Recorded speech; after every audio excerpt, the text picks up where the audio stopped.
Well, Roger, thanks for joining us this afternoon.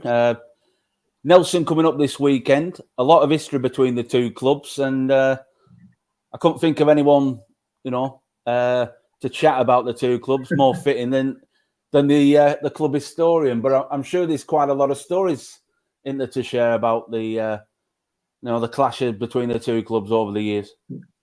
Yeah, I mean there is, Steve. I mean, as you said, both clubs have history sort of reaped upon them, really. Nelson were established in 1882 and Bacup formed in 1879 as Irwell Springs FC.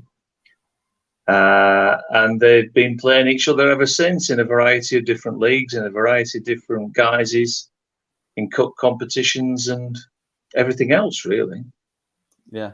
Well, we've got something going in the programme this weekend. You've put something together for us. Just tell us a little bit about that. Don't spoil it too much because people can buy the programme. But what's in that? What have you been researching on? Well, it sort of captures the early days, some of the early games. There's an actual report of a particular game that not particularly good for Bacup in many respects, but I'm sure the Nelson fans would like to read about it. Let's put it that way. But yeah, I mean, literally, before we came on air, I've been finding more bits and pieces. Like Nelson and Bacup played each other in the Lancashire Senior Cup in 1895 and 1896. So there's the Senior Cup and the Junior Cup in those days. And both Bacup and Nelson competed in the Senior Cup. So you'd have the top couple of clubs in the country, Burnley and Bolton and Blackburn all competing in that at the same time. And then the crowds, of course, that's the other factor. I mean, huge crowds that both teams would attract in their heydays. I mean, people would walk from Bacup to Nelson to go and watch a football match. Yeah. Can you imagine doing that these days? No, it's quite something, isn't it? And like you say, the roads were a bit different then, but it were a fair old slog over the tops from Bacup going to Nelson. Well, it would be. I mean, what would we be talking? At least 10 miles, 12 miles, probably something like that. And the terrain would have been totally different. Of course, yeah. I mean, obviously the old roads would still be around, and then the other roads would be passable. I guess you could do a pretty direct route to Nelson from Bacup. Really, you obviously pass through Burnley. Going back at this. Sorry, Roger. Going back on the history side of things, how big were the two clubs back then? Because they were kind of at the start of football in many ways. I just 1879 for Bacup, and did you say that Nelson was prior to that? Yeah, Nelson was 1882, so just a few years later. And their first real meetings were in what was called the Lancashire League, which was a football league established for very much Lancashire-based teams. And some of those early fixtures would take place around 1894, 95, and again would attract, there's an estimation that 8,000 people watched Nelson beat Bacup 4-0 in 1894. I mean, that's crazy times. But everybody would watch football. That's what you did at the weekend, didn't you? I mean, in winter you watched football, and in summer you watched cricket. And that's what Bacup and Nelson folk did in their thousands.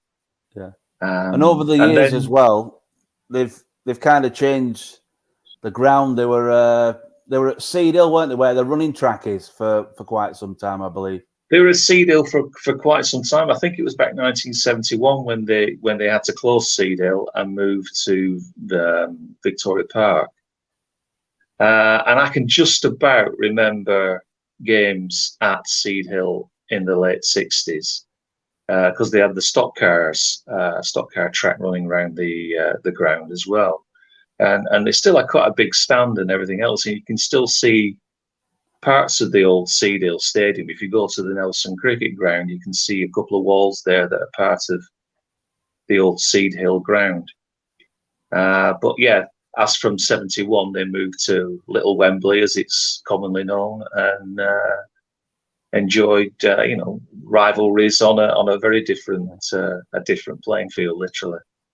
And up until a few years ago, I wasn't aware, but they had Joe Fagan was the manager. That's right. Yeah, I mean, I've actually got a program. I can show you a bit there. There's got the teams on it. Yeah, they do it that way. You can make out the team. Yeah, that's the photograph that's going to be in the match day program at the weekend. I think that's that. The Joe Fagan was their manager back in 1950, like 51, 52. So I take it then that was that Joe's. That would have been probably Joe's first managerial job after finishing playing. I'd have thought so. I mean, 52, 53 is this program, and it's a combination cup, Lancashire combination cup tie between Nelson and Bacup, because Nelson were in the first division of the Lancashire combination at that time. Bacup were in the second division.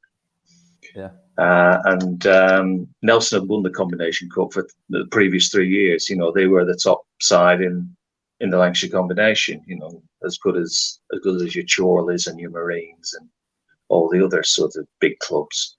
Yeah. And yeah, he was playing sort of centre half, Joe Fagan, on the programme from 1950, 52, 53 season. And I haven't been able to get a hold of the score for that. But also in the Bacup side was Tommy Nuttall, who would become Bacup's manager in the 60s and 70s. So Tommy was very much a Bacup and Rosendale man, and good friend of Simon Holdings, actually. And Tommy was hard taskmaster, loved his local football, and managed the side in the 70s and 80s with predominantly Bacup and Roppenstall-based players. Yeah. Tommy played for Bacup a long time. It's quite surprising as well, where you get people coming to watch the games now at Bacup, and the surnames, or they're a relation of an uncle who used to play like years ago. Of course, because I suppose with Bacup being a small town, you're bound to have that connection along the way. Absolutely, yeah, of course you are, and particularly when I was watching as a child in the 60s and 70s and 80s. A lot of my old school friends played for Bacup, and people who I went to school with, who people I associated with and had a beer with, and etc. etc. So yeah, and their sons and have carried on the mantle, as it were, and our own Barry Kershaw is in the another program that I've got from 60, I think it's 60, 61. Yeah, when Bacup played Nelson. I mean, I don't know how old Barry would be then, but he wouldn't be very old. Probably a teenager still.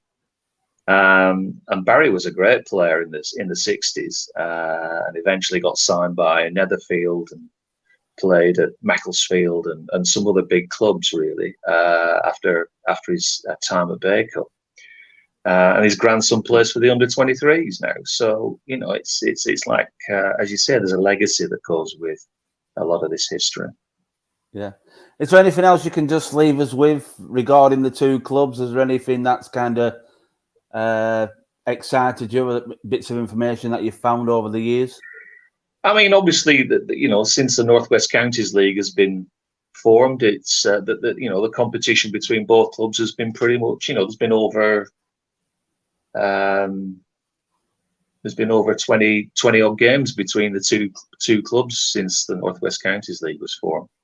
I won't say who's won that many and who's lost that many, but you can see that information in the programme. Yeah. But yeah, I think there's always been that rivalry. There's always been good crowds that have been attracted by both fixtures, home and away. It's a club that, a few years ago had fallen on bad times, but hopefully it's resurging itself again now, is Nelson, and that's a good thing. And hopefully those rivalries and those competitions between the two clubs can carry on for the next few years.